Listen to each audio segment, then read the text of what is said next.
Hi friends, இன்றைக்கி லஞ்சுக்கு chicken biryani தான் பண்ணியிருந்தேன்.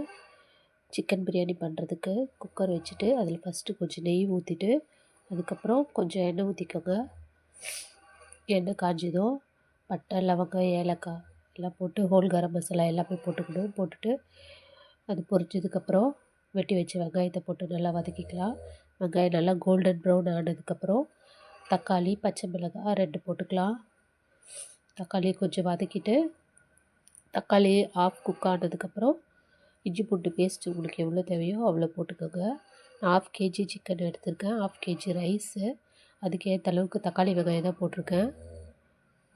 இஞ்சி பூண்டு பேஸ்ட்டும் உங்களுக்கு எவ்வளோ தேவையோ அவ்வளோ போட்டுக்கோங்க.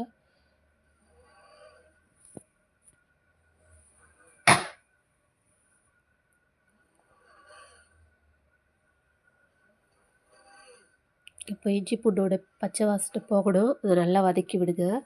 நல்லா வதங்கட்டும் கொஞ்சம் நேரம்.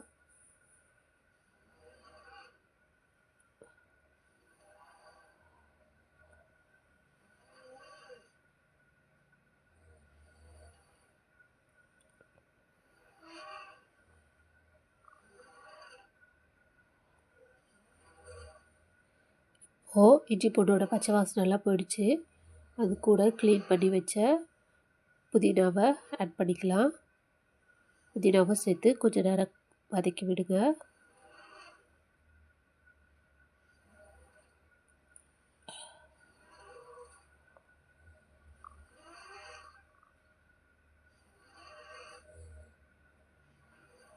இஞ்சி பூண்டு பேஸ்ட்டு நல்லா வதங்கினதுக்கப்புறம் அடி பிடிக்க ஆரம்பிக்கும்.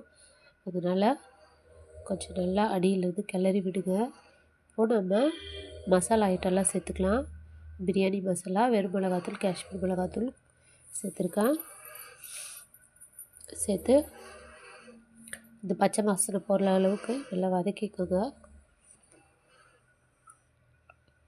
இப்போ அடி பிடிக்கிறதுல இந்த டைமில் கொஞ்சம் தயிர் ஆட் பண்ணிக்கலாம். தயிர் ஆட் பண்ணோன்னா நல்லாயிருக்கும், டேஸ்ட்டும் நல்லாயிருக்கும், அது அடி பிடிக்காமலும் இருக்கும். மிக்ஸ் பண்ணி விட்டுட்டு நம்ம சிக்கனை க்ளீன் பண்ணி எடுத்துகிட்டு வந்துக்கலாம். சிக்கன் க்ளீன் பண்ணதை ஆட் பண்ணிக்கலாம். சிக்கனை ஆட் பண்ணிவிட்டு இந்த மசாலாவிலே அது நல்லா குக் ஆகணும். நல்லா கலந்து விட்டுட்டு கொஞ்சம் நேரம் மூடி போட்டு வச்சு தேவையான அளவு உப்பு போட்டுக்கலாம். சிக்கனுக்கு போட்டுட்டு கொஞ்சம் நேரம் மூடி போட்டு வச்சுக்கலாம். அது அதிலே குக் ஆகட்டும். இப்போ இந்த கேப்பில் நம்ம 65 மசாலாவுக்கு 65 போடுறதுக்கு நம்ம மசாலாலாம் போட்டு ரெடி பண்ணி வச்சுக்கலாம். அது கொஞ்சம் நேரம் ஊற வைக்கணும்ல, அதனால் ஊற வச்சுக்கலாம். ஃபஸ்ட்டு நான் 65 மசாலா போட்டேன். அடுத்தது மிளகாத்தூள் கொஞ்சம் போட்டேன். அதுக்கப்புறம் இஞ்சி பூண்டு பேஸ்ட்டு கொஞ்சம் போட்டுக்கோங்க.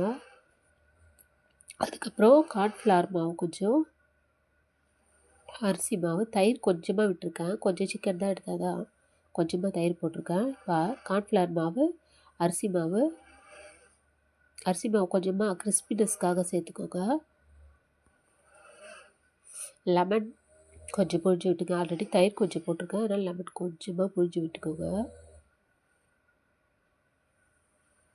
இப்போ இது எல்லாத்தையும் சேர்த்து நல்லா மிக்ஸ் பண்ணிவிட்டு சால்ட்டு கொஞ்சம் ஆட் பண்ணிட்டேன் நான் ஆல்ரெடி. ஏன்னா நம்ம 65 மசாலாலேயே சால்ட் இருக்கும், அதனால் கொஞ்சமாக ஆட் பண்ணிக்கோங்க. ஆட் பண்ணிவிட்டு அதை நல்லா மிக்ஸ் பண்ணி கொஞ்சம் நேரம் ஊற வைங்க. ஒரு 1/2 hour ஊறினா நல்லாயிருக்கும். டைம் இல்லைன்னா கொஞ்சம் நேரம் ஊற வைங்க. இந்த கேப்பில் நம்ம சிக்கன் நல்லா வெந்துடுச்சு. இப்போ நம்ம தண்ணி ஆட் பண்ணிக்கலாம். நான் 2 டம்ளர் ரைஸ் எடுத்துருந்தேன், அது 1/2 kg. 1க்கு 1.5 வைப்பேன் தண்ணி. பாஸ்மதி ரைஸ்னால் 2 டம்ளர் எடுத்ததால் 3 டம்ளர் தண்ணி வச்சுக்கோங்க.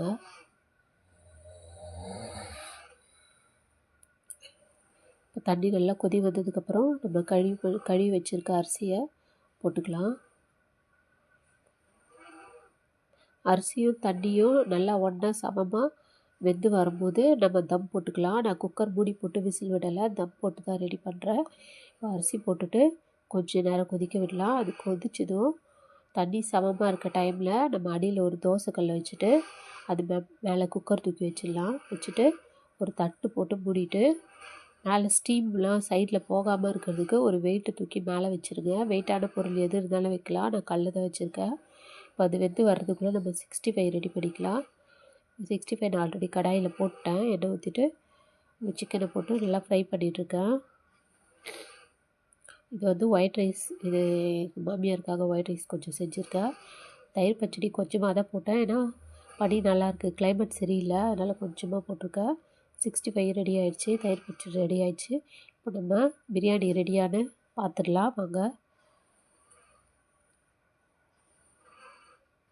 ஓப்பன் பண்ணி பார்க்கலாம் எப்படி வந்திருக்குன்னு.